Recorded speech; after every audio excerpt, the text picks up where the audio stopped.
Welcome to Strategic Stability, a look at how one college has ensured fiscal stability through strategic planning. Interviews at College of the Desert were conducted the week of September 25th. In interviewing the Chief Financial Officer and a lower-level unit manager, this project attempted to better understand the budget process at COD and allowed the researcher to see how both ends of the budget cycle work at the college. College of the Desert serves as the only public two-year college in the Coachella Valley of the Southern California Desert, approximately 120 miles east of Los Angeles. COD serves 17 communities across an area over 150 miles in length. Over 70% of COD's students are Hispanic, and it is a federally recognized Hispanic serving institution. The fall 2016 term saw a headcount of 12,258 students, and COD is currently the fastest growing community college in California. The communities served by COD range from Indian Wells, with a median income of over $93,000, and North Palm Springs, with a median income of under $17,000. We serve residents of means and those in great poverty who see college as a way up. Employee numbers at the college grew 21% between 2011 and 2015. In the fall of 2015, there were 782 employees at COD. COD has also made an effort to grow faculty positions, and there were 17 new full-time tenured-track faculty and 9 full-time temporary faculty hired for the 2015-16 school year. However, as with most institutions, COD relies heavily upon contingent faculty, and there are over 400 adjuncts at the college. At College of the Desert, students find over 70 programs of study, including 69 associate's degrees and 60 certificate programs. In addition, courses in basic skills, English as a second language, and adult education provide additional educational opportunities for the Coachella Valley. In 2017, COD conferred over 1,100 degrees and certificates. At College of the Desert, the Chief Financial Officer is the Vice President of Administrative Services. This VP has served in this role at COD since 2013, and prior to this was with a local school district where she was Assistant Superintendent of Business. She has a total of over 30 years of school finance background, although this is her first community college position. The unit manager interviewed is the Executive Director of Educational Technology. She has been at COD since January of 2015, but has worked at over 20 different community colleges in California since 1979 as an employee of Strata Information Group, a private IT educational consulting firm, in addition to service at Riverside Community College in a similar position to the one she now holds. In addition to asking general questions about approaches to budgeting, the budgeting cycle, and the specifics of the COD budgeting culture, questions were asked about the relationship between COD's strategic master plan and the budgeting process, and then how the college is preparing for the next economic downturn. As noted by the Vice President of Administrative Services, budgeting is a year-round process, and it is important to note that the budget information you hear today is likely to change tomorrow.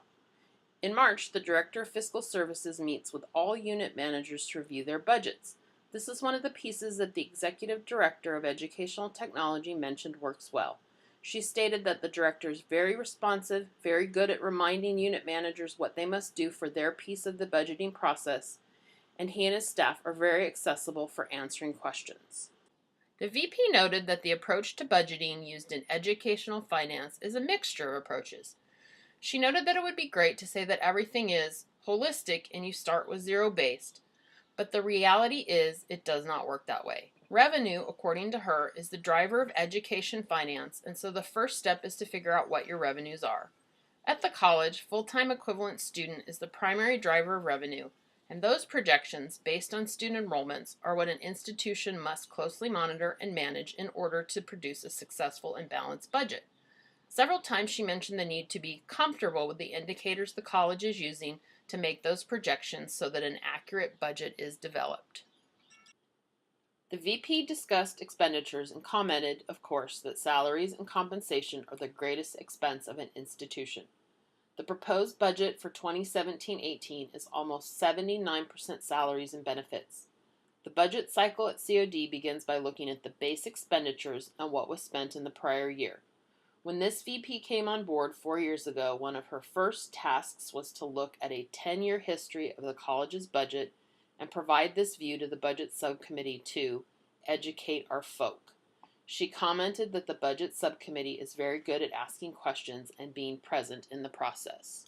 While no direct connection to the college's strategic master plan is noted in the budgeting process, both the VP and executive director were adamant that the budget process at COD and the individual budget items did connect to the strategic plan.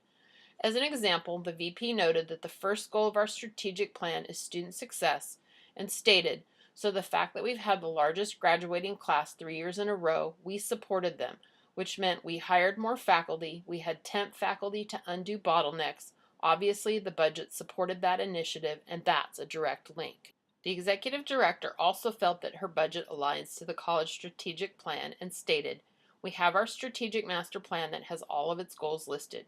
When you ask for new anything, whether it's staff or technology, software, you need to tie that to the goals in the strategic plan."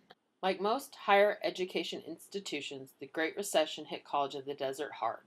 Many staff were laid off and classes were cut to the great detriment of the students and community. Statistically, California has an economic slump every 10 years, so how will COD handle the next economic downturn? The VP noted that we have a higher ending balance today than we've had. And what does that ending fund balance do? It lets you have what I call a softer landing. An Inside Higher Ed survey in 2016 showed that many chief operating officers on college campuses believe that higher education is in financial crisis, and a majority of those surveyed were doubtful of the fiscal stability of their institutions over the next 10 years. However, no such sense of alarm came from the College of the Desert interviewees. Both the VP and executive director were confident in their budgets and in the efforts the college is taking now to successfully navigate the next economic downturn that it may face. In reviewing the process of budgeting at COD, there's one primary area that should be revisited. While both interviewees were confident that their budgets reflected the college's strategic master plan, that connection needs to be more direct. When departments develop their annual program review updates, any requests, whether faculty, staff, or equipment and supplies, should be connected to the strategic master plan. This is a simple addition to the form that is already filled out. This will strengthen and reinforce the need to connect all budgeting work and resource allocation to strategic planning, as discussed by Bryson when he states, "Have budgets and budgeting procedures in place to capitalize on strategic planning and strategic plans."